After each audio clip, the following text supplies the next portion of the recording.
Welcome back, everyone, to Fun in the Locker Room. As always, Sean Rankle, Liam Holloway, Troy Carstetter bringing you everything in the world of sports, formerly on Villanova Student Run Radio, 89.1 FM, WXPU, The Roar, now live streaming and sponsored by our friends at YouTube. We have a tremendous amount of content to cover today on February 16th, 2025. Obviously, we have the Eagles' utter domination of the Kansas City Chiefs in the Super Bowl, which we will get into first. And then after that, you're not going to want to miss the rest of this episode because we're probably going to cover what I think we all agree was maybe one of the most monumental moves we've seen in our lifetime as NBA fans. And that, of course, is the Luka Doncic trade. But first and foremost, we're going to cover football, do a little recap of the Super Bowl, closing thoughts on the season, and then we'll move into that. Rank, I'm going to let you introduce the football NFL segment we got today. Yeah, I feel like it's wrong to not start the segment without congratulating one of our loyal listeners, Thomas Casper, for a huge win. I'd say the city of Philadelphia is due, but not really. They are one of the worst cities in the world fan-wise. But Oh my God. It is a congratulations and a huge win. This team, a lot of them doubted him last year when they went 10-1 and then collapsed into the season. I think all of us wanted Nick Sirianni fired. All thought he should be fired. Plenty of people called for his job, but what he did with this team, what these coordinators did with this team, what Howie Roseman more than anybody else did for this team should be studied. Howie Roseman is the gold standard of GMs in the NFL nowadays, and he is the Eagles were the best team in football this year. Pains me to say it, but the best team won the Super Bowl this year. Yeah. So before the Super Bowl, we said if the Chiefs shut down Saquon, there's no way in hell the Eagles would stand a chance. And my God, we could not have been more wrong. They went all out to stop Saquon, but let everything else just run them over. We got to talk about this Eagles defense. Coop. I mean, I love to hate on the Eagles, but man, that pick six had me jumping and cheering. Jalen Carter was going crazy. Mahomes got sacked probably 55 times. It was just utter dominance on the defensive side of the ball for the Eagles. The stat of the night for the defense is the Eagles blitzed on exactly 0 plays. That is how you beat Tom Brady. That's how you beat Patrick Mahomes. If you can get pressure with 4 guys, it is really hard to do anything against this team. And the Chiefs' offense line is not bad, but this Eagles pass rush, oh my God. He never had a second to do anything. You guys put it perfectly. This defense, and Frank, I'm glad you brought up Howie Roseman, bringing in, obviously drafting Cooper DeJean, Mitchell on the other side for corner, bringing in Zach Bond, one of the most underrated signings of the offseason, and then Vic Fangio just coming in and just resetting this defense strategically. I mean, this was a really bad unit a couple of years ago, a very bad defensive unit. And just, Rank, like you said, you bring 4 and a very dominant D-line against an O-line that's not 100% healthy, not a bad one, but not 100% healthy.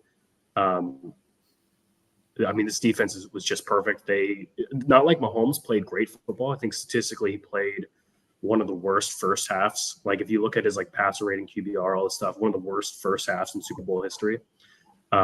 Eagles did their thing and made him uncomfortable, but it's not like he did some of the Patrick Mahomes overcoming of odds that we've seen. And then just really go into the offense. I got to give a lot of credit to Jalen Hurts, and the story this year was all Saquon Barkley. And Liam, you put it perfectly. Saquon, 2 yards a rush, not good. If you told me that going into the game, like we all said, Chiefs probably win this, but Jalen Hurts played nearly flawless football, and we gotta give him an apology and a lot of credit for what he did. And outside of that one pick, no bad sacks, no bad turnovers. Guy just came and carved up this very good Chiefs defense. Mm-hmm. He really proved that I was wrong this game, because I think all season he did what he needed to do. And yes, again, he did what he needed to do because his defense really carried him. Like that's 100% the keys of the game. I think the Chiefs had 23 yards in the first half. Like that's unheard of, ridiculous, outrageous, this defense. But Jalen Hurts capitalized on those opportunities, which is really what you need to see in a quarterback. And that's exactly what he did. Yeah, they put the game away midway through the second quarter. Going back to the Eagles defense, but more honestly, the Andy Reid game plan. I think one of the things that is, we've talked about, Mahomes has really pulled back on what he's had to do. They have the grinded out mentality. Let's dominate the time of possession, all that good stuff that we've mentioned that he's transitioned to. They rushed the ball 11 times, the Chiefs, and if you take out Mahomes' 4 carries for 25 yards, that's 7 carries for 24 yards of offense on the run game. That is just not a recipe to win a Super Bowl at all, and it's just it's a little confusing out of Andy Reid. I would never discredit Andy Reid or go against his judgment, but you're not setting Mahomes up to succeed with that recipe right there. Yeah, it's tough when you're playing from behind from the jump too. Kelce, we've been hyping him up. The quote unquote greatest tight end ever had one of the worst performances I think I've ever seen. First half, he didn't have a catch. Second half, he was catching balls and shit in his pants right in the middle of the field. He was absolutely atrocious blocking wise too. Did not help out Mahomes at all. This Chiefs team, they don't have the talent like they did with Tyreek Hill. Pacheco was never really healthy. When you have Kareem Hunt and Samaje Perine as your running back room, you're going to have a lot of issues. I don't really know where the Chiefs can go from here. What do you guys think? Yeah, I don't think the Chiefs are going to go through a rebuild because it's and be bad because you can't be bad with Patrick Mahomes as your quarterback. It's just not possible. But if you think about his Tom Brady years, there was those gaps when he didn't win the Super Bowls. I think they need to Pacheco needs to be healthy. Back to the running game, Pacheco healthy is a big difference here because he already did 2 years ago. But I think I wouldn't be opposed to the Chiefs drafting one of these good tight ends in the draft this year. Get a better tight end, let him develop under Kelce for a year maybe, and take over the spot because rebuild's the wrong word, but they need to retool this team to keep winning these Super Bowls. They're still going to be in playoff contention, don't get me wrong. They're still going to be the favorites. But I think there's a lot of missing pieces here that they can put together to really make them the dominant team that they were the past couple of years. I got to respectfully disagree with you guys because I'm as worried about the Chiefs as I was after they lost to the Buccaneers. Because they lost really in the same type of way. It was just bad matchup for them. To all the points you guys have been making, they have not been healthy. Get Pacheco healthy. Get that O-line healthy. Xavier Worthy had one of the quietest 150 yards and 2 touchdowns in Super Bowl history. Granted, it wasn't garbage time, but I really think he had a great rookie year. He's going to be a stud. Rashee Rice comes back. I think those 2 guys provides you what you need in the receiving room. In terms of tight ends, I think Kelce's got to retire. I know he's still waiting on a decision. Noah Gray, I think, showed a lot of flashes. I don't know if he's the answer at tight end. Maybe you do still draft a tight end. And then for defensively, I don't think, giving up 40 points is an accurate representation of how the defense played. Mahomes turned the ball over, on his own 20. He threw a pick 6. How many of those points can you really attribute to defense absolutely just giving up to the Eagles? So I think this is just a blip right here, and I wouldn't worry about it at all. Yeah, I'll say this, though. Their luck completely and utterly ran out. They won so many bullshit games this year, and it was all boiling down to a game where everything had to go wrong, and everything did. I don't think next year they're going to have that same luck. I don't think they will be 15-1 or end the season 15-2. I don't think they'll be the 1 seed. And I think that's going to cause a lot of issues because Josh Allen showed this year he can carry a team by himself. That Bills defense is great. They're only going to get better on offense when they add around him. The Ravens, man, Lamar Jackson, Derrick Henry did their thing this year. They're going to run that back. The Bengals are going to be up next. The Broncos came out. The Chargers came out. That AFC is going to get a lot more talented. I don't know. I think that the Chiefs have to start making some money moves. I agree. I think the gap between them and the rest of the AFC has definitely decreased. I think this Eagles run kind of showed the gap between the AFC and the NFC is also starting to shrink. There are some talented teams. The Commanders are becoming. The Lions are going to be really good. The Eagles are really good. There are teams up and coming in the NFC that it's not just the Chiefs title to lose anymore. This is going to be don't get me wrong, the Chiefs are top 5 favorites to win the Super Bowl next year, but the gap definitely shrinking. I think this is great for the sport, parity, obviously, and I'm tired of the AFC running through Arrowhead, and it's no knock on the Chiefs. I just want to see something different. And Liam, you brought up a great point. There's a lot of AFC teams where if they figure it out or take that next leap, can easily contend along with the Bills and the Ravens and all those other teams. So it's good. It's good for the sport. It is. Did we talk about award winners last episode? Did we I don't think so. I don't think we did. All right. Well, congratulations to Mr. Josh Allen. Won his first MVP. Very well deserved, in my opinion. What do you guys think? Yeah, I think some people compare this to like the Embiid, Jokic, like voter fatigue getting the Josh Allen one, but I think Josh Allen deserved this more than Embiid ever could. Josh Allen carried this team to this record. I know people want to talk about the discrepancy in help, but this Ravens team is much better around Lamar Jackson than this Bills team was around Josh Allen. For him to do what he did, game in and game out, is quite extraordinary. And he's really just like, they lost Stephon Diggs, and everybody thought they were going to take a step back. All of us, except for I think Truitt picked him to still win the division. But Josh Allen came out here and proved everybody wrong this season, and he completely deserves this award. Yeah, I was one of the people that compared this to the Embiid Jokic because I think there are parallels, but I go back on it because if you look at Lamar's MVP last year, his statistics were not as strong as some of the other players in his class of quarterbacks, but his impact on winning was just incredible. So I think that's the same case here where, yes, Lamar Jackson probably beat him statistically in every stat, but Josh Allen's impact on winning, just from an eye test, was just undeniable. Depoy. Yeah, let's go into player of the year. What do you guys want to start with first? Saquon, offensive player of the year. Yeah. Not much more to say there. Best offensive player in the NFL. Yeah. It pains me to say it. Playing devil's advocate here, some people were calling for Jamar Chase, Triple Crown. Saquon had one of the best running back seasons in NFL history, and quite honestly should have broken that regular season rushing record. And I think Saquon's impact on a winning team, like if Jamar Chase was in the playoffs, I really think if Joe Burrow somehow made the playoffs, he'd have a case for MVP. But I think the Bengals in general, missing the playoffs, it's hard to give them these awards. Yeah.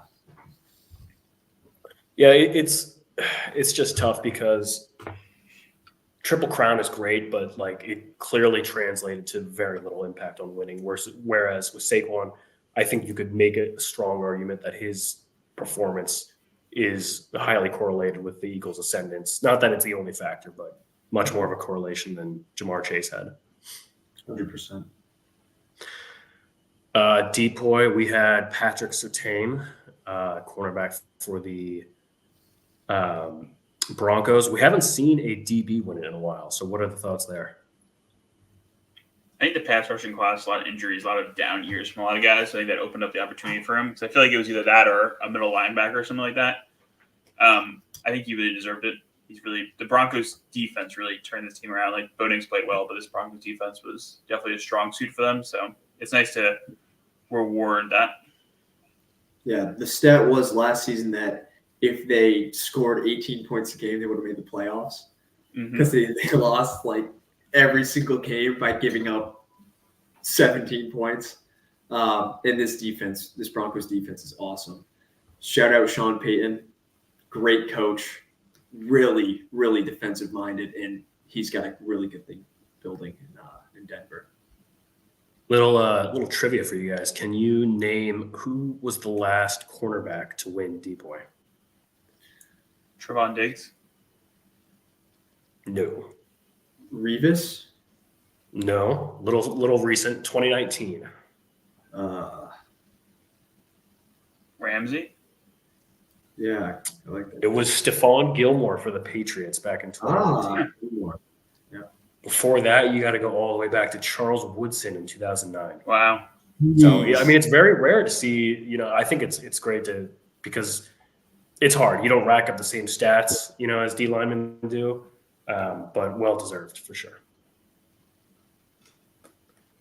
Let's go into our offensive defensive rookie of the year. Offensive rookie of the year, Jaden Daniels. How are we feeling about that? I mean, yeah. Come on. The dude Frank, was, you had a nominee in there. dude was electric. He deserved this award. The Commanders had zero expectation coming in this season. And not only did he have an incredible rookie season, Scary Terry had the best season of his career with this guy. This Commanders team is going to be scary for years to come. And they found their stud QB. It was pretty easy. I think Jay Daniels got MVP votes. If he didn't, he probably should have. If they're voting top 5, top 6, top 7, he deserves that. He was head and shoulders above the rest of this rookie class. I know you were on the Bo Nix type train for a little bit, Truett, but what Scary Terry and Jay Daniels did for this Commanders team is they're legitimately a two-head monster in the NFC East, and it's going to be really annoying for a couple of years. Yeah. I think it's completely deserved, but I think everyone in this class was deserving. I think Brock Bowers, for what he did for a rookie tight end, was deserving. Malik Neighbors, Ryan, correct me if I'm wrong, didn't he set the rookie record for receptions?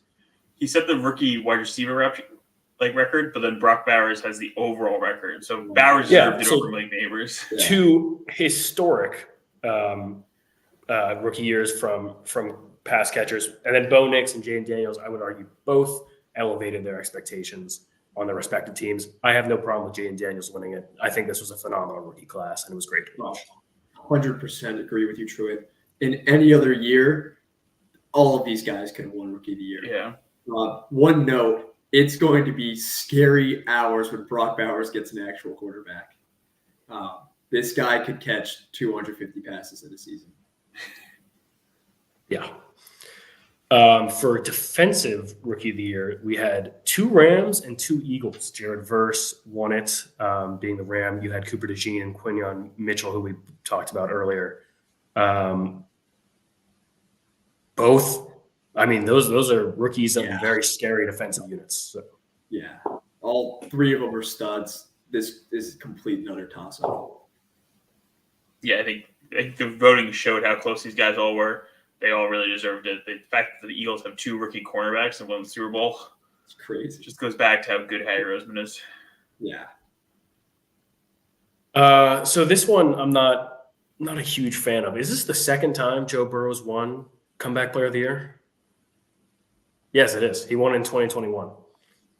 I refuse to discuss this stupid award after Geno Smith won it, and we had that whole argument. Forget what year of college. This award's stupid. They need to define what the actual Comeback Player of the Year means. Look at these candidates. You have Burrow, Christian Gonzalez, who wasn't, maybe I'm a casual, wasn't on my radar at all. J.K. Dobbins, who I think was pretty deserving. Dobbins should have won it.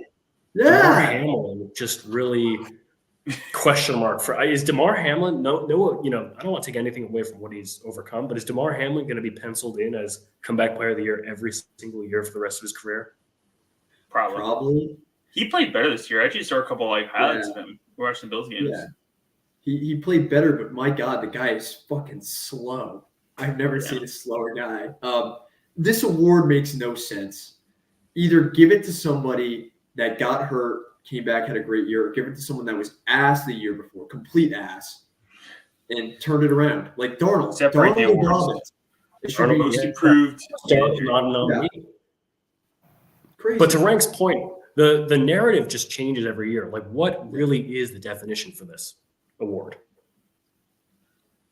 It should be a like Joe Flacco won it last year, and I think Joe Flacco is totally deserving because the guy was just didn't have like it's not like he was ass. Like the Geno Smith rank, I totally understand what you're saying there. But Joe Flacco was elite, joke, for a large portion of his career. Looked like he was at the tail end and then had a good season. I think that's totally fine as a winner, but I don't know what to do in other years. Get rid of the award. Yeah. I can see you're frustrated, Rank.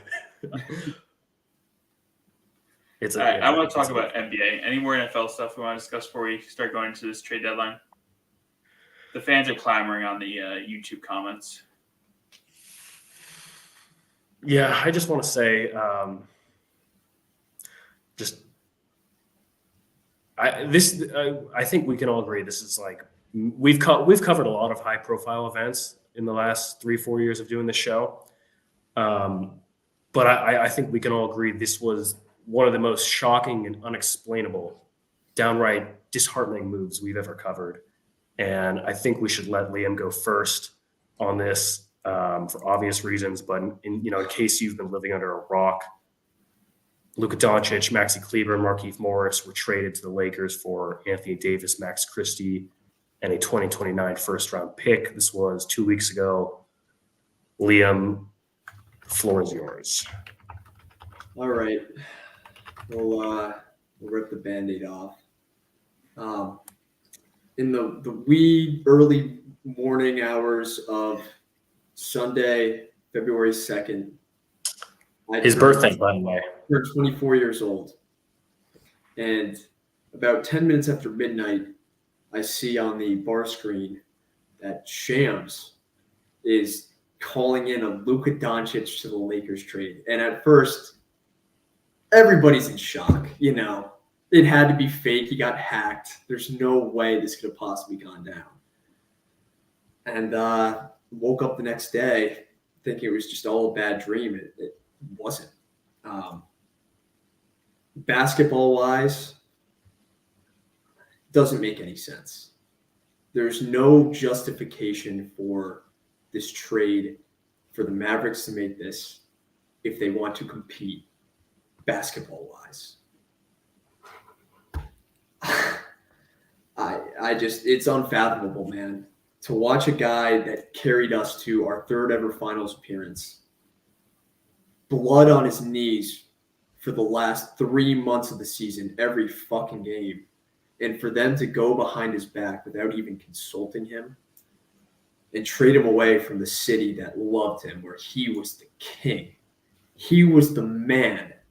Everything revolved around Luka in Dallas. And to trade him away behind his back is just, it's pure heartbreak, not only for him, the other players on the team, but for the fans. I felt like I lost a family member, and that may sound a little dramatic, but I can't believe that this happened. The NBA as a whole, I consider myself to be a massive NBA fan. I love the sport. People talk about how shitty the product is. I thought past couple of years it's been absolutely phenomenal. This really, really kind of destroyed my love for the game and the sport. It's just unexplainable, and I think we'll dive into conspiracy theories about why or how this happened, but it didn't have anything to do with basketball, and that is the part that hurts me the most as a sports fan. I don't think any logical NBA fan can look at this trade and have any comprehension of how the Mavs thought they've gotten better. You don't make a trade unless you think you've gotten better. You should never make a trade unless you think you've gotten better in some way, either now or for the future. And you definitely have not gotten better for the future because you trade a guy who potentially could be a top 10 NBA player all time when he's not even in his prime yet. And it's hard to say they've gotten better now because you traded for a 30-something-year-old oft-injured center who really isn't going to make this team much better. It is got to be one of the most shocking things I've woken up to in the morning. Shocking things I've seen. Couldn't wrap my head around it. Still, just utter shock of what went down in Dallas. And Dallas has just made it so much worse with their throwing fans out of the arena for chanting "Fire Nico." If you're going to make the trade, if you're going to do these things, you better stand up and own it because you knew this was coming. You had to have known this. Just making it 10 times worse. Yeah. I feel so badly for the players. I can't imagine what Kyrie was thinking. Dude his career he's been through it, man. He's been through it. He finally found a home where he was going to play second fiddle to one of the greatest talents ever. And an organization that's quote unquote built on loyalty. That's what it says on the Dirk statue. Loyalty never fades. For us to turn on our franchise player for reasons outside of basketball, it's sick. It's truly, truly sickening.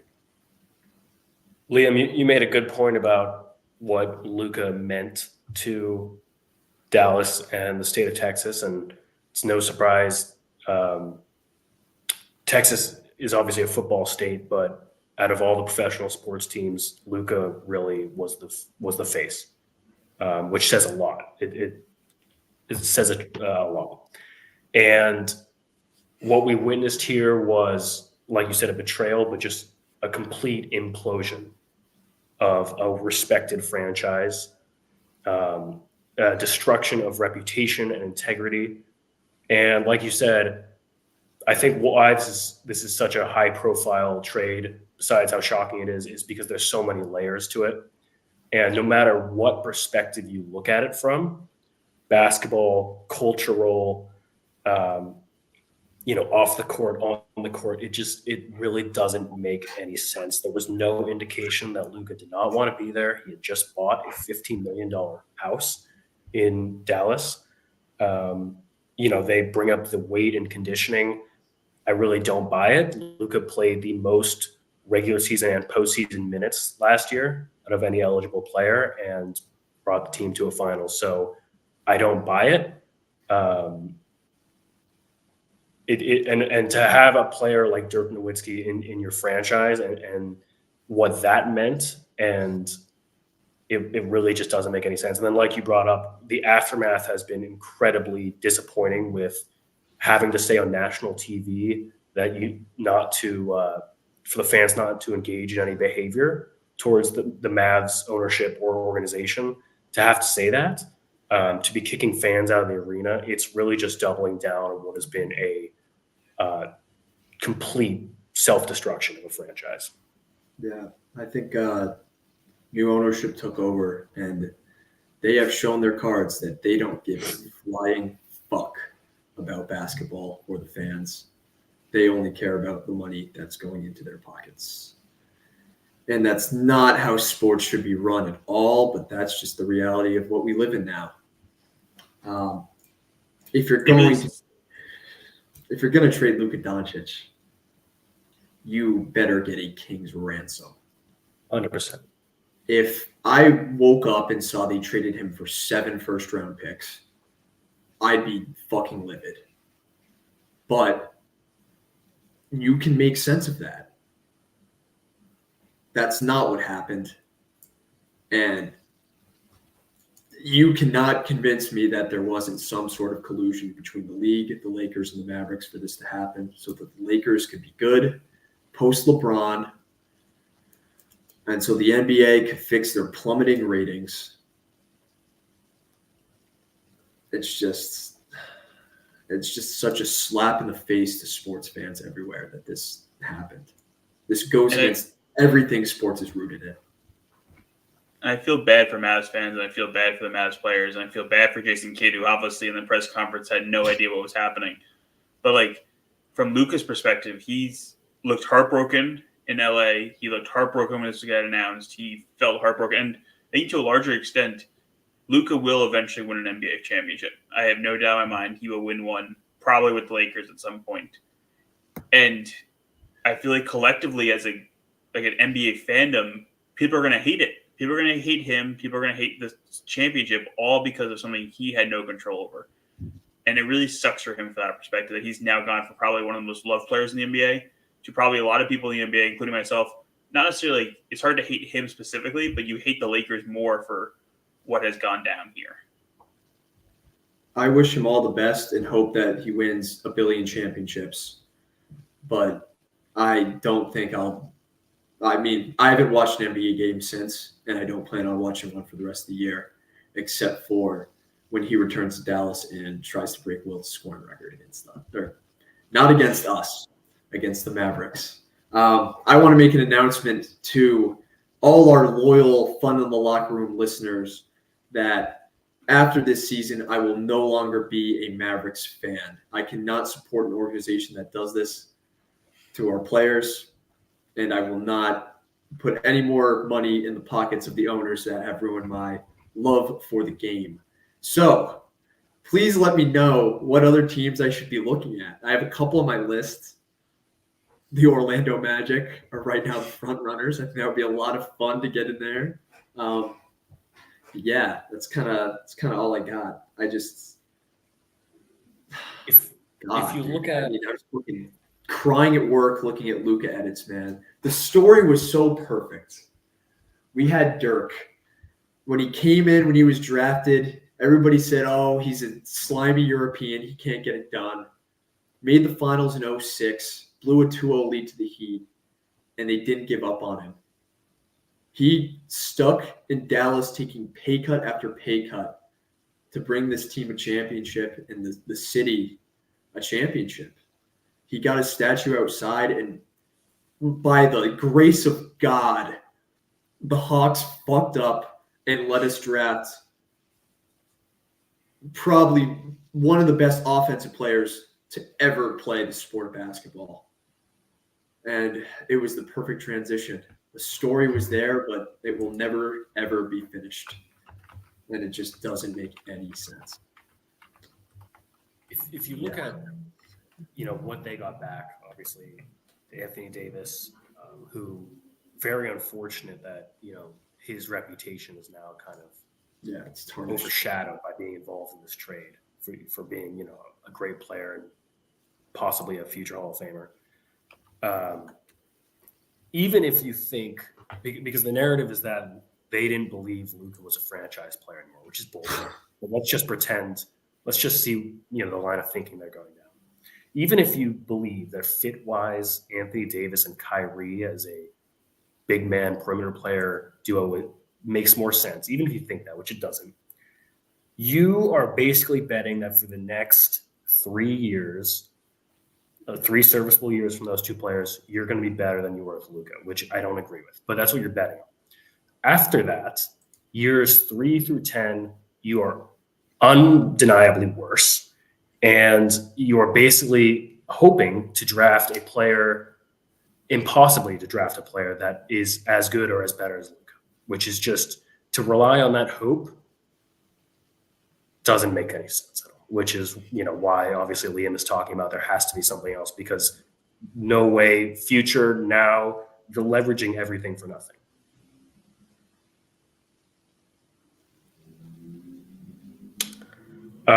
I also wanted to touch on Liam touched on it a little bit, the press conference, and how if you're going to make a move like this, I don't think Nico Harrison could have handled it any worse. For people that watched the press conference, he came out joking, like it was some sort of lighthearted manner. He was insinuating that him and Jason Kidd won't even be with the franchise in the next 10 years or whatever.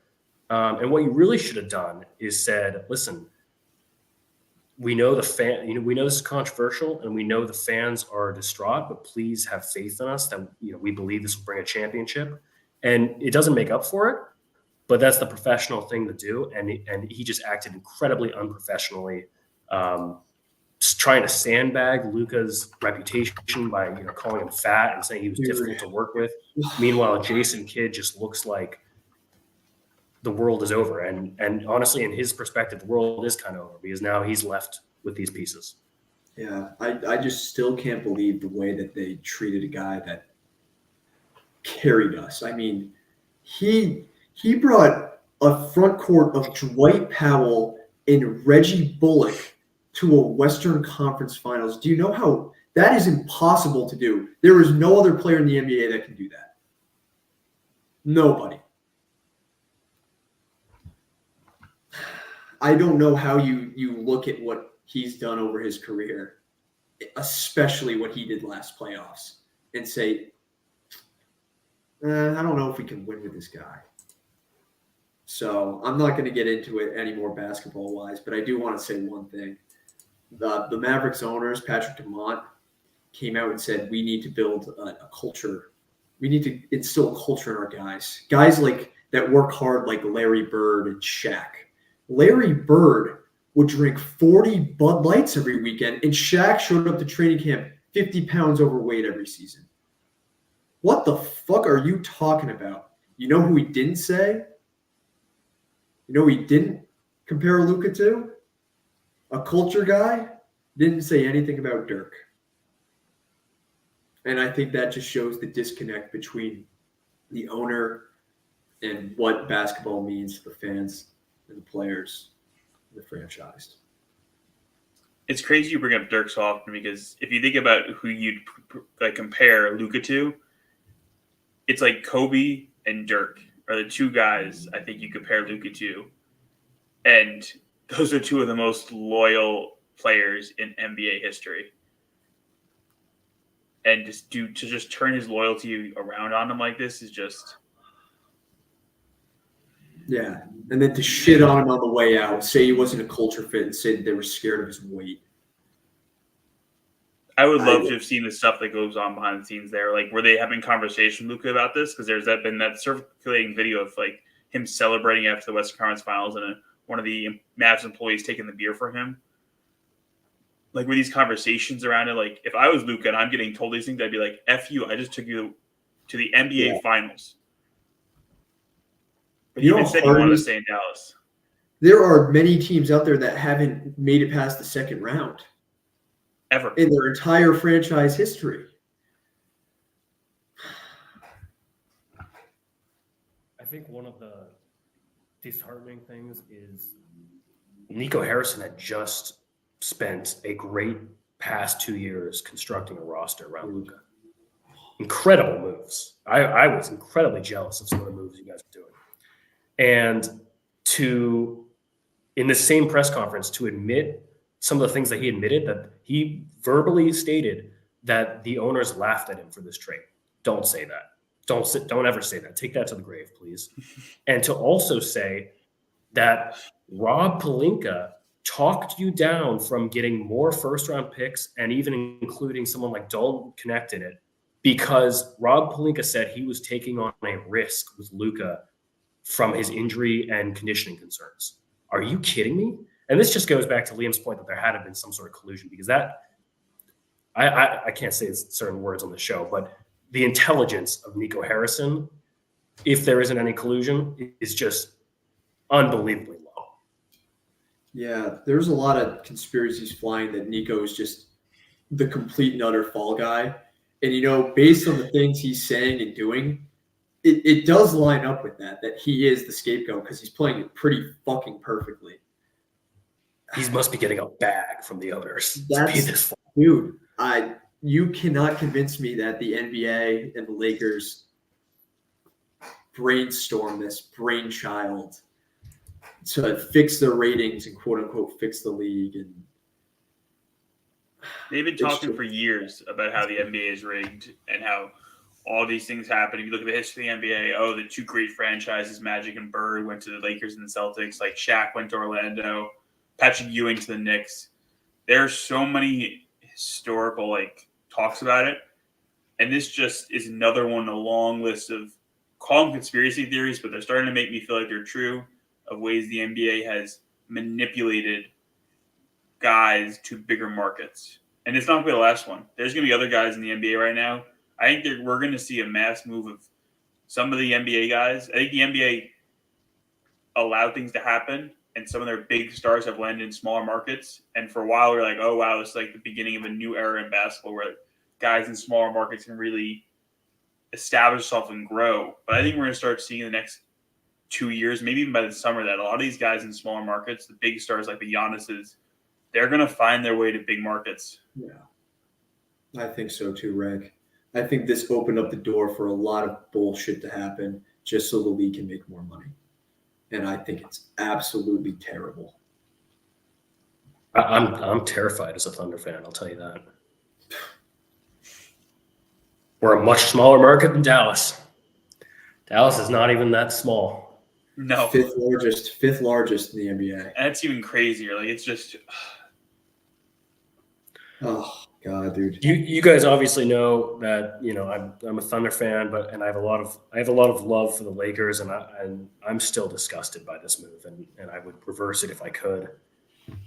At some point, we got to talk about what this means for the Lakers. I mean, we can talk about what it means. They are set up for the next decade plus.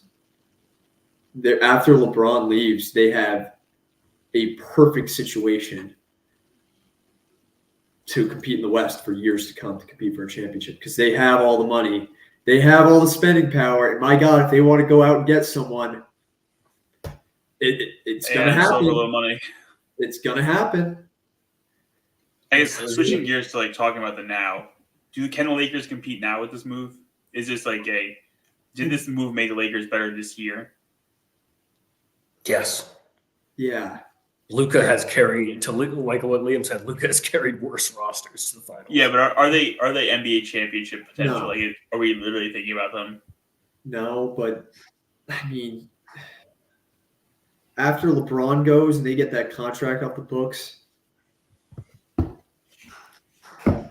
I mean, because they don't have to be Luka the Supermax anymore. That's another thing. They screwed the guy out of $116 million. Yeah. Plus taxes. That is so scummy. It's just beyond. It's evil. It's pure evil. And the unfortunate thing of the matter is the league, the collusion, the Mavs, they gave the Lakers the perfect get out of jail free card, because we can all sit here and say the Lakers were stuck in the worst place it is to be in the NBA, and that is mediocrity. They won a championship 5 years ago. Then they have been mid ever since then. They have been revolving this roster around Luka, AD, and Reeves forever with no success whatsoever. And you've not only given them a player that 25 years old and can show that he can win now, but like you guys have been saying, when LeBron is gone, you now have the next great Laker to succeed him. And, worst case scenario, they go to the second round of the playoffs this year. Who cares? Who cares? Maybe LeBron gets another chance to try to win a ring. And then let's say he retires by 2026, 2027. You are now in the next great phase, because if they didn't make this trade and LeBron retires, that team is horrible. And you're going to see the post-Kobe Lakers where they were really bad for 4 or 5 years, really bad until LeBron came. And you basically have just expedited that process. Wow. Not only do they have a better chance to win now, but they have a better chance to win for the next 10 years than they would have had. It was the perfect move for them to make for so many reasons. Perfect move, right? Very few teams that would turn this down, that should have turned this down. Perfect move for the Lakers, right? Perfect move for the NBA to turn more profit. It's fucking disgusting. It's disgusting. And another reason is the Cuban Mavs are so much different than this team, than the current iteration, because like we all know, this team, it's a casino gambling company. The Mavs it's not how they make most of their income. The Buss family with the Lakers, this is it. This is how they make their money. So they're going to bring in Shaq, Wilt, Kareem, LeBron. They're going to bring in the guy and coddle the shit out of him, because this is how they make money. If they don't make money with the Lakers, world's over. If the Mavs don't make any money, they don't care. They have casinos. It's just disgusting, because Cuban would have never let this happen. No, he wouldn't. He's been on record saying he'd rather divorce his wife than give up Luka. That's what sucks me more. Rightfully so. People aren't talking about this, you guys are, maybe the conspiracy theory would say this isn't true, but the reports have said they didn't consult LeBron at all on this. Yeah. All right. There's no fucking way. There's no I don't way. know. Unless LeBron's in the conspiracy theory, because he came out and said he had no idea either. Yeah, okay. I kind of believe LeBron on this one, and I respect Rob Pelinka more for doing it that way, because he finally grew the balls that no GM with LeBron ever has been able to do since Pat Riley. And done what's better for the team rather than what's better for LeBron right now. I'm sorry. This is probably There's no way LeBron didn't know about this. There's no way in fucking hell. No shot. You know, and over the past few years, he has improved his lying skills. I'll throw that out there. He's gotten much better at it after being called out. But come on. If it is true, it's a very monumental change because LeBron's been involved in every decision for the past 14 years of his career, and it would say a lot. Yeah, for him not to be involved in the biggest trade in maybe sports history ever. Yeah. All right. We don't really need to talk about this anymore. I mean, other NBA trades. One more exciting one: De'Aaron Fox to the Spurs, Zach LaVine to the Kings, and I'm not really sure what the Bulls really got on this trade. Nothing too consequential than getting rid of contracts, but I love this Spurs team. Liam, you want a team to go root for a different Texas team. Become a Spurs fan. That's a good organization, a proud organization, and a fun up-and-coming team. We've got De'Aaron Fox and Wemby, and Stephon Castle's great. This is a fun team in the future. I'm excited to watch the Spurs play basketball. Until Wemby's traded to the Sixers for a second-round pick and the Joel Embiid's jockstrap, I mean.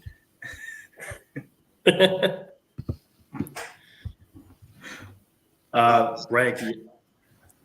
No, I was just going to say it's a great trade for the Kings. For the Spurs, getting the point guard and obviously Chris Paul, someone to mentor him.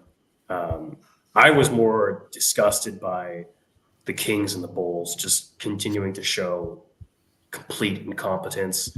I legit don't know what the Kings are doing because you know what they did? You know what they did, True? They saw how great the Chicago Bulls were with DeMar, and they were like, fuck it. Run it back. It just does, like, to trade away De'Aaron, that's one thing. If you're punting on this mediocrity, that's fine. You didn't get any young players back. You got an older Zach LaVine.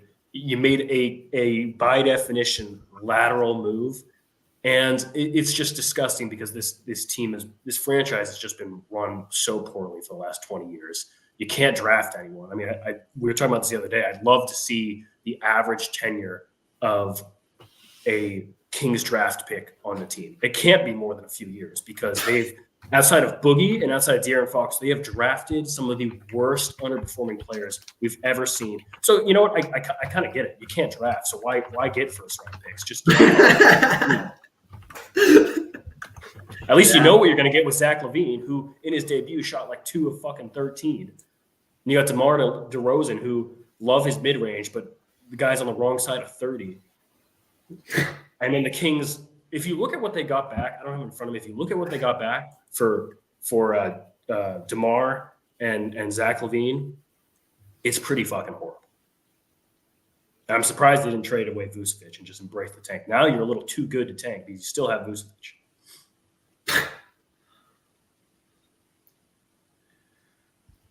There's a lot of dumbasses at this deadline. That's got to be the theme of the day. A lot of dumbass franchises doing dumbass things. Dude, I think it's just bored. Yeah, they saw the Luka trade and were like, we got to do something too. People just doing trades just to trade. I think this is going to work out great for the Spurs. I'm very happy that they're not taking the Mavericks route and just wasting years of Wemby. They're trying to really buckle up. And this team will contend. They get into a playoff series. You don't want to see Wemby in a playoff series at all. And it's scary to think that at this moment, this is the worst he's ever going to be for the next decade. And now he has the fastest point guard in the league with the tallest player in the league. This team's going to be good. Stephon Castle, they have some. Spurs are going to be scary. Maybe really How did the Kings not get Stephon Castle in this trade? Yeah, I guess he's untouchable, Truett. Yeah, he's an untouchable. No one's He doesn't fit untouchable. their timeline. Sure, Yeah. it's a win now team in Sacramento. Right. It's a win now team, yeah. Sabonis isn't getting any younger. Building around Sabonis. All right, let's. Other fun. I want to talk about the Raptors real quick because I really like their Yeah. Brandon Ingram trade. I think this Raptors team has gotten better. Obviously, they're still bottom of the Atlantic, bottom of the Eastern What are they Conference. going to do, Rank, though? Like, they were trying to rebuild, and then they trade for Brandon Ingram. It doesn't make any sense to me. Like, I don't know. It's a little more fun. yeah, it's more fun.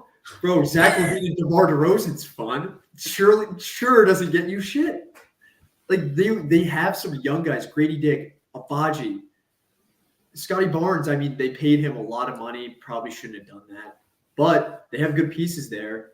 You got to go out and get Cooper Flagg. That's what you need to do if you're the Toronto Raptors. This does not help you in any way, shape, or form.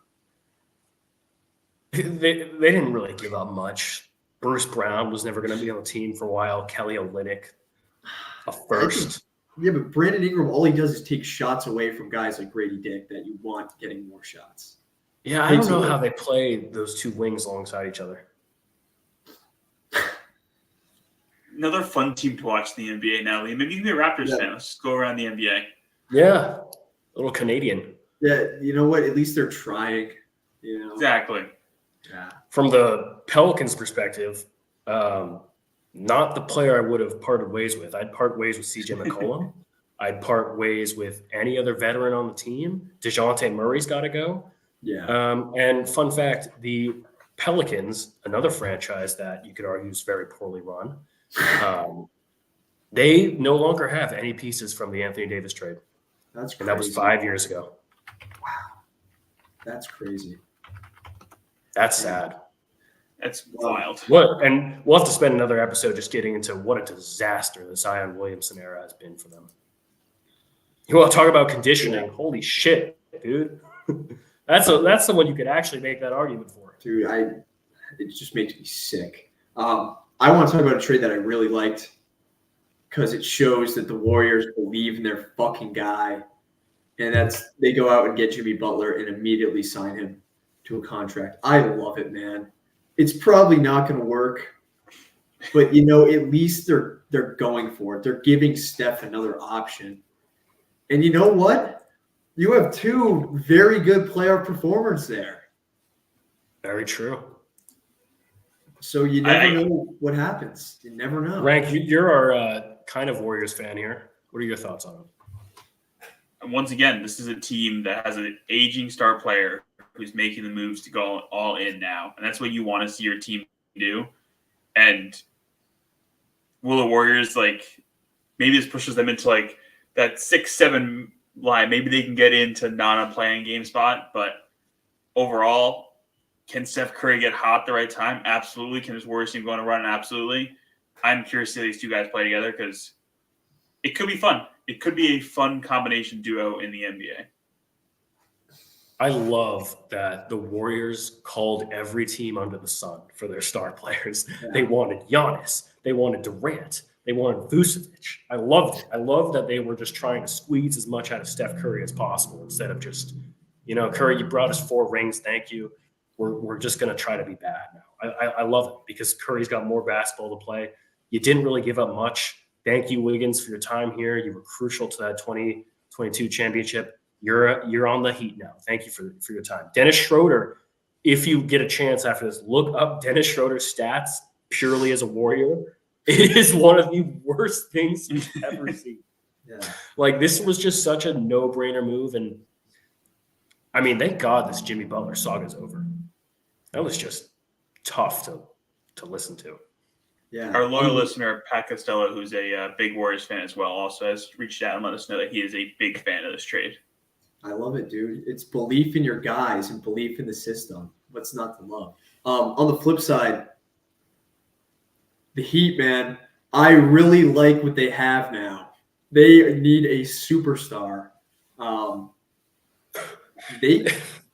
Giannis to the just Heat in away. a year. Giannis to the Heat and this team. That's a championship team right there. That'd be an interesting combination. I do agree Giannis is going somewhere this offseason. We can talk about that trade after this, but the Heat are an intriguing option for where Dame wanted to go. Imagine they could get Dame and Giannis to the Heat. Oh my God. You know what I would love to see? Because Kyrie is a free agent. I'd love to see him go to Miami because I think that backcourt of him and Hero, along with Wiggins and Bam, I think that would be filthy. That's a filthy top four. You do got to do something soon, though. Like, this is the offseason because Yes. Hero and Bam are not getting any younger. They're not babies anymore. Bam is approaching he's in his prime. Hero's approaching. Well, you need somebody to help unlock Bam. You need someone else. I'm very selfish, very happy as a selfish Celtics fan that Jimmy Butler is out of the Eastern Conference. I was done watching him. He's just the only guy for us. He's the only guy that was a thorn in your side. Rank, you provided a great segue to the trading away of one of the last players from the championship big three of the Bucks, Chris Middleton, who granted was having a horrible season, is now a member of the Washington Wizards, and they got back Kyle Kuzma. My God. He went from Drew Holiday, Giannis, and Middleton to old Dame, horrible Kuzma, and Giannis.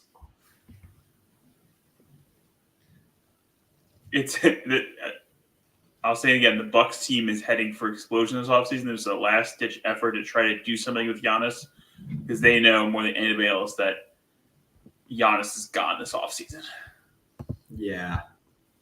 If my team goes out and says, yeah, we're going to trade your guy you won a championship with for Kyle Kuzma, man, that might be more heartbreaking, more betrayal than just trading Luka away. I mean, my God.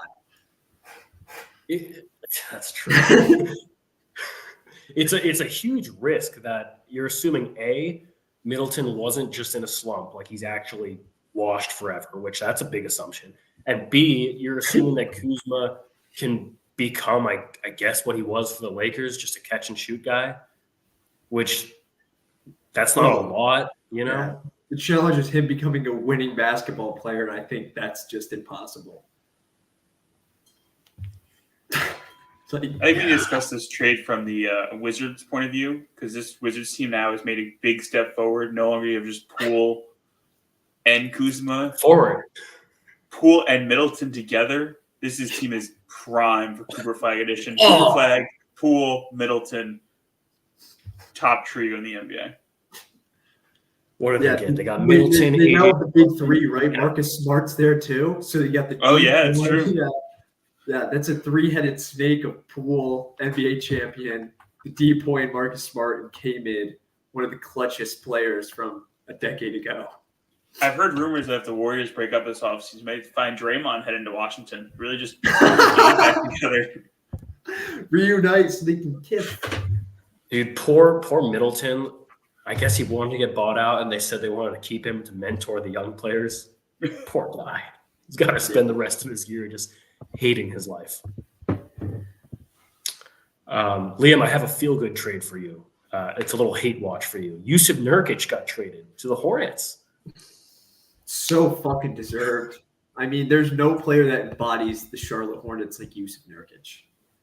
I'm really sad to say that Micic had to go. That he's a cog in the machine. The NBA is blackballing him. They're ruining him. Rising young star Micic. Yeah. Former EuroLeague MVP, might I add. Yeah. And then, of course, Ben Simmons, the Clippers. Come on, man. They have a great thing going. Norman Powell's been fucking hooping. Norman Powell he'll get an MVP vote. I mean, he deserves it. No way. This is your most improved player by a landslide, Norman Powell. He deserves it. And they bring in Ben Simmons to help him out? Come on. What are we doing here? What else happened? Another move that didn't make sense. Valanciunas is now a Sacramento King. What the fuck? I don't know. This team, Valanciunas instead of Vucevic, and you've upgraded to Boner over Patrick Williams. Just point guard. Who's playing point guard for this team? You know what? Screw point guard. Screw 3-pointers. Let's just rebound and shoot close range shots. That's what the Kings are going to do. They're going to mid-range you to death. The Suns had no point guard, and they went really well with that. They're really recipe for success that everybody talks about. So, yeah, point guard's overrated. Yeah, it would be great if a guy like De'Aaron Fox. I mean, that would just work out so well. There's one trade we haven't got a chance to talk about. Pistons got a lot better getting Spice Bigums from the Hawks. Pistons, I mean, they're a good team this year, and I think adding Bigums, I mean, that helps a lot. Yeah. The Hawks really weren't utilizing him correctly. Yeah, I mean, it'll be fun to see what Boobie McAllister can do alongside Trae Young. So I'm really excited about that. That's all I'm saying. We're back. Actually, 2 trades got rescinded, which we haven't seen in a while. Spice Bigums trade got rescinded. Unfortunately, he won't be able to play with Cade Cunningham. But I don't think we've seen a trade get rescinded. I don't know ever. But Mark Williams was supposed to go to the Lakers for Dalton Connect, Cam Reddish, unprotected first rounder, and a pick swap. That got rescinded by the Lakers. I mean, that's just. Has that ever happened? I haven't seen it in a while. Honestly, good move by the Lakers. Keep that pick, keep Connect, and go out and get a big man next year. Don't need to overpay like that because that is a hefty overpay for a guy that can't stay healthy. Yeah. Well, they already got their center of the future. They signed Alex Len from the buyout market. So they're fine. I saw talks about signing Dwight Howard from Mongolia or DeMarcus Cousins from Mongolia. Oh, God. Could be a breaking news, I don't know, it seems like great news, great pickup, little intercontinent trades going on. Frank, I know what? The Kings should just go out and get Isaiah Thomas at this point. Let's get the band back together. The GOAT. Kemba's going to Sacramento? Kemba, there you go. Rank, I know this must have scared you. I know you've been trying to deny that the Cavs are a threat to the Celtics, and the Cavs went out and got the Jason Tatum stopper, DeAndre Hunter, for Vert Niang in 3 seconds. Great. I know you're terrified now. I'm terrified. This is a really scary Cavs team that's really going to put up a big fight against the New York Knicks in the semifinals. As soon as the trade went down, they immediately were showing highlight reels of Tatum cooking DeAndre Hunter. Yuck. I like this trade for the Cavs, though. I think it's great. It's weird that DeAndre Hunter's having a resurgent season in his 6th season. He's actually figured out how to play basketball. Most improved? No, Norm's got that locked up. Come on. Norm does have that locked up. Let's not be silly. What else do we have in this trade deadline? Any other big trades? How about a team that didn't make any trades? The Denver Nuggets are one of the 4 teams that did not make any trades. Do you think they should have made a trade at the deadline? No. They've won 8 straight. Yeah, they've been rock solid, rock hard since they figured out the Russ and Jokic combo. I think teams recently have made mistakes of having great first years of Russ or first half of seasons of Russ and getting rid of him at the trade deadline for a bunch of nothing. And this Nuggets team is going to stick with him and really show what Russ is worth. Damn right. They're clicking, man. I just wish they found each other sooner. Yeah. Star-crossed lovers and never made it. They just needed Russ to not be making $55 million a year, and it would have been perfect. Yeah, that's a good point. And not treat him like he's a not treat him like D'Lo is the second coming of fucking Jesus Christ. I mean, my God. That's all I got on my end. I don't know if you guys got other moves. This was a very eventful deadline, obviously. Let's I think NBA, I think we've kind of hit on everything. I want to talk about some MLB. Last time we discussed the show, I don't think Pete signed yet. No. He is back on the Mets. So happy. I think we have second best lineup in baseball, only behind the Dodgers now. On paper. There's some young guys coming up. There's some young guys who I think will get some run this year. I'm really excited about that. Sad to see Iglesias go, but I think, as David Stern says, opens up opportunities for Beatty and Acuna, Mauricio to play a lot of meaningful at-bats this season. What? Where did Iglesias go? No, nowhere. We just won't resign him. Oh. It's just assumed But- that he will not be with the team moving forward. Yeah. Pete's power bat, it adds another more protection for Juan Soto. Like when you got a top of the lineup of Lindor, Soto, Pete, Vientos, Nimmo, it's hard to beat that. Yeah.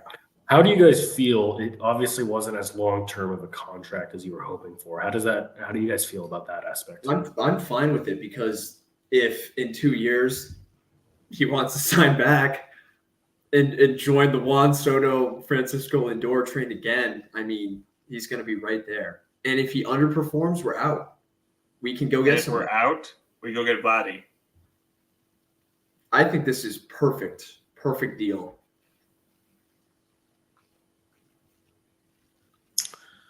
Yeah, you guys are going to be pretty good. The other day, Alex Bregman, another Astro to depart from their team, signed with the Red Sox. How legit are the Red Sox this year? Look up Alec Bregman's stats at Fenway Park, and that's kind of all you need to know. I mean, this could not have been a more perfect signing for the Red Sox. The dude is a top, third baseman. Mm-hmm. Top 3, top 2. I mean, he's an absolute monster. They signed to a great deal. $40 million a year is nothing, and I think there's some deferred money, so it's like $30 million a year. But 3 years is perfect. The Red Sox are now in kind of win now mode because they have their pitching, and they have stud hitters. Him and Devers are going to be crazy together. Yoshida's going to have a resurgent season. They got a lot going on. They are put themselves in conversation for one of the best teams in the AL East. I really think there's going to be 2 or 3 teams coming out of the AL East this year because the Orioles are still going to be good. Yankees will always find a way to do it. And this Red Sox team, they are scary. Yeah. Some not good news. It's just a big laugh at this point. I don't know if you guys saw Anthony Rendon had surgery. Worst contract in MLB history potentially. Challenging Jason Bay right there. Yeah, he's up there. Guy does not want to play baseball. He's doing everything in his power to not play baseball. He's pretty good at that. He's pretty damn good at that. Yeah. Any other baseball stuff for you to Hoops Grid? I don't know if I got anything. Fuck the Dodgers. That's it. No, true. You guys got Pivetta. I really like that signing. Really like that. Yeah, you got to tell me more about that because I don't really understand the backstory and context behind him as a player. He's got good stuff, man. He's got good stuff, and I think he'll be perfect in that rotation with Cease and King. Assuming we do not trade away the season king.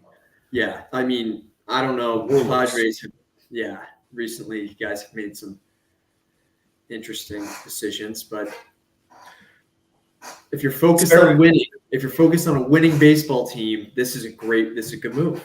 I mean, it's very unclear what we're really doing. I don't know how many people have been tuned into. There was a lawsuit between the brother of Peter Seidler and his wife over who gets control of ownership. Messy, not really what you want to see. You know, we've been cutting costs in the past, but we're still locked into Bogarts' deal, Machado's deal, obviously Fernando's deal. You got to pay Merrill soon. It's just going to be. It's just not great. So there are rumors of Cease and King. King being traded would just be horrible. But to go out and sign money for Pivetta, obviously Musgrove, he's got the Tommy John. So you needed that fourth starter. Cease, King, Darvish are going to be great. I think this is what we needed, like you said. I'm excited for baseball season. Get some warmer weather. Let's get some pitchers and catcher reporting. Juan Soto is in the building today. It's baseball season. Yeah. Ready for it. For all our viewers, first weekend of August, the Fun in the Locker Room team will be in Chicago. We'll be holding a meet and greet, going to a Cubs game. So if any of our loyal listeners want to meet us there, you'll get to get an autograph from Rankle. We'll have to find some bar to set up in beforehand to get the whole crowd lined up and riled up in the bar. Yeah. Maybe we're going to buy us some shots. We'll never say no to a free shot. Yeah. Ditto.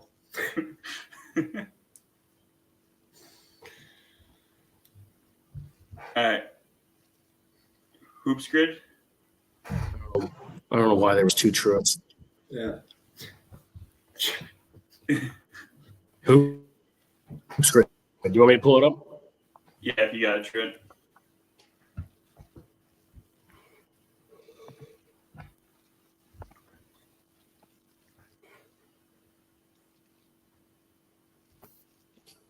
All right, someone might have to do this. My Wi-Fi is just being horrendous right now.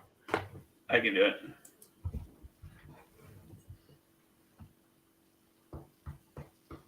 Oh, Never mind. I got it. Can you guys see that? Yeah. Yeah. All right. We got some funny ones here. Rank, you got to dominate some of these Curry teammates. Could we go Dame Lillard teammate in the 2020s? Did he play with Javon Carter ever? Yeah, maybe.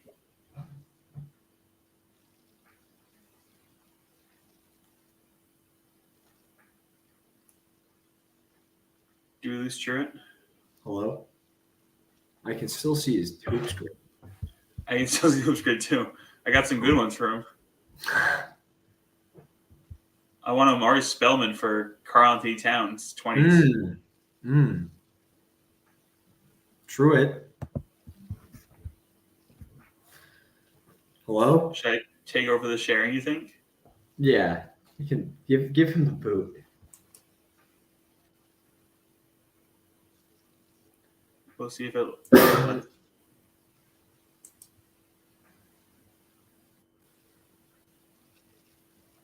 All right. Can you see my screen or just Truett's screen?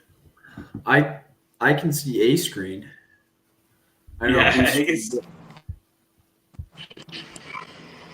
Hello? Hello, Truett. I've returned. Apologies. Can you see my screen now, Liam, or Truett's screen? I see it's all messed up on my screen. Yeah, I agree. I see Rank's hoops grid. That's all I got. I think the viewers at home. All right, we're gonna try this.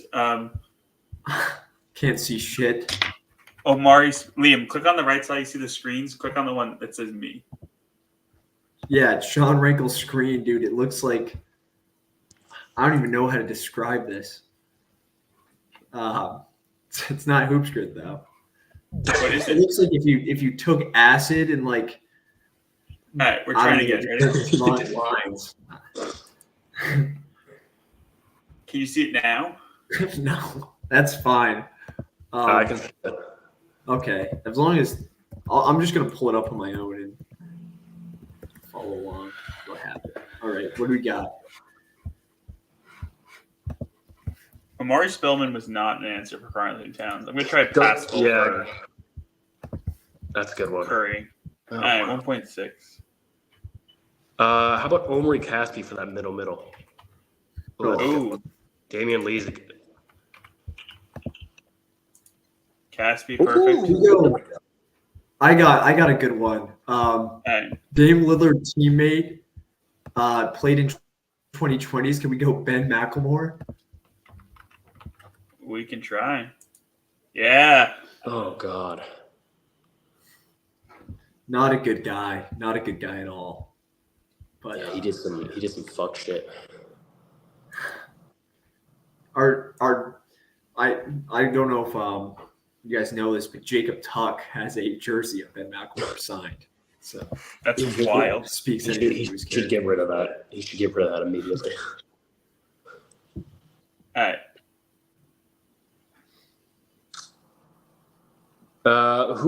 Go Norm for top middle.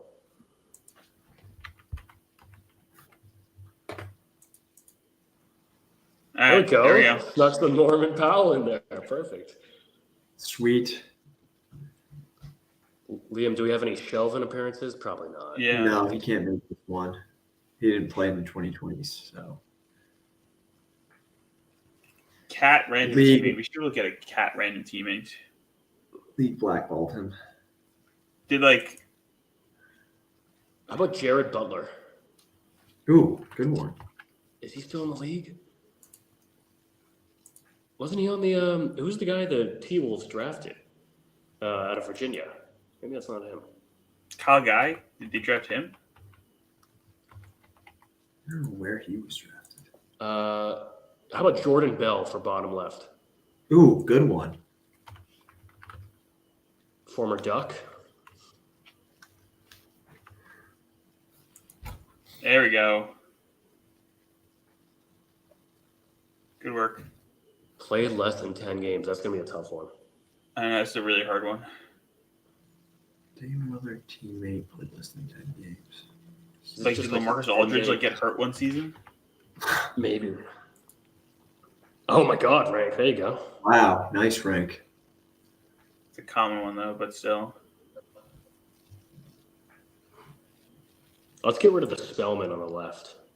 We can do better than that. Pascal? Yeah, sorry, Pascal. Wrong Wildcat.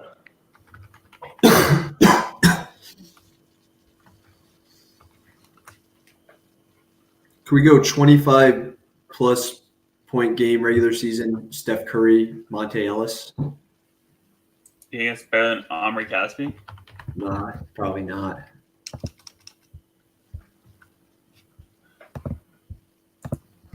No. Oh, what? What happened to Omri? What about Toscano Anderson? Oh, there he is. That's a good one. Played less than 10 games is so weird. I got a random one for here. Nico Mannion. Oh, good one. Wow. That's a Good good shout. shout. Played too many games. Maybe Gary I Payton. guess I could try him second. here. Gary Payton second played too many games. I thought he got hurt one year. I don't know. I'll try it. Okay. Hey. Was Hood Shafino on a Curry team? Oh wow, Marquise Chris. Jesus. How about Jamal Crawford for bottom middle or Derrick Rose? Those might be too I much. think Crawford's probably pretty good. There we go. That's a good looking board. 71.5%, pretty good. I kind of find that hard to do. I don't think 30% of people are doing better than us. No. All right, Liam, you got some birthdays? Yes. Starting off from our dear friend Patrick Costello, Spice Bigums also celebrated his birthday. He turned 47. Big week for Spice. Oldest player to ever be traded in NBA history. Big week for him. Wow. I want to give another shout out to our dear friend Jeremy Whitty, who celebrates his birthday tomorrow. So that's awesome. Shout out Big Witty. And shout out Fair Liam for his birthday that Shout out. happened between the shows, even though it was a rough one for him fan-wise, but still. Yep. Happy birthday, Liam.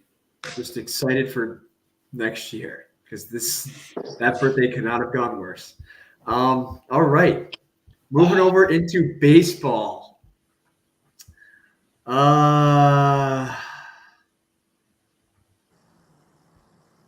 really know.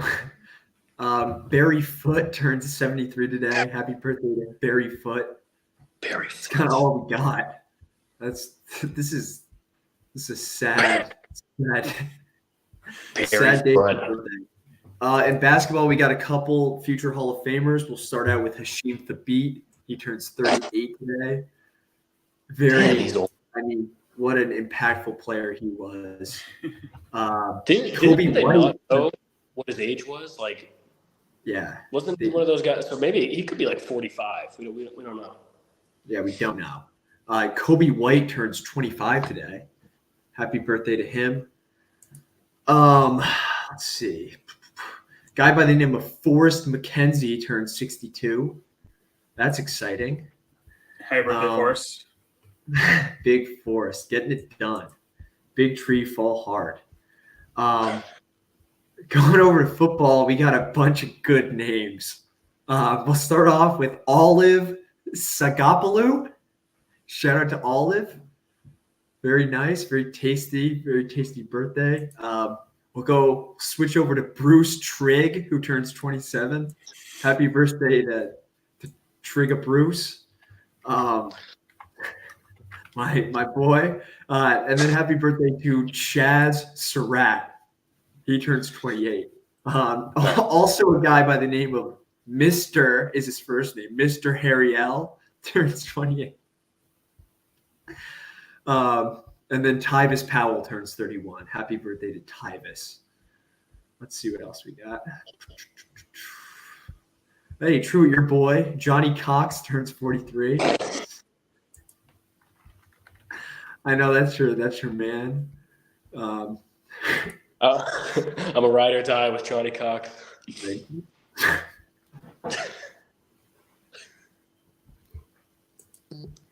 Okay. Yeah, that kind of wraps it up for football. I don't know if you guys have been watching the Four Nations games for hockey. They've been absolutely incredible. Fuck Canada. Dude, what happened with that? Wasn't there like a giant brawl or something? Yeah, 3 fights in the first 9 seconds. Jesus. Oh my God. We gotta cover some more hockey. Yeah. That's kind of all we got. Any soccer names?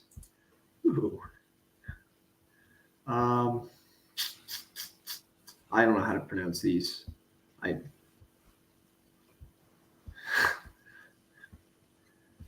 Yeah, that's kind of all we got for birthdays. There's lacking today, guys.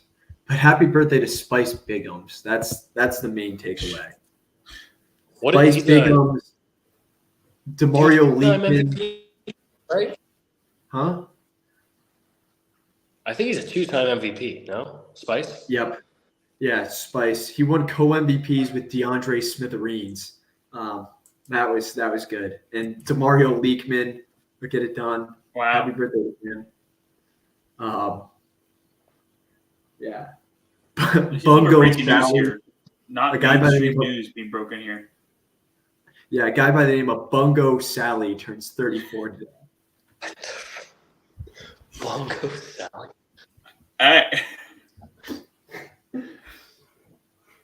All right. Well, thank you everybody for watching Fun in the Locker Room. As always, we try to do this weekly and cover everything in sports. Today we had a pretty monumental episode covering a lot of events. So thanks for being here with the ride. And if you ever need some of the best commentary, analysis, debates, hot takes for anything going on in the world of sports, you're going to tune into Fun in the Locker Room. We actually just set up a GoFundMe. It's www.funthelockroom.com/FireNico. We are giving away all the donations for 8 courtside tickets. You're going to be wearing one of the letters for Fire Nico, one of the 8 letters courtside.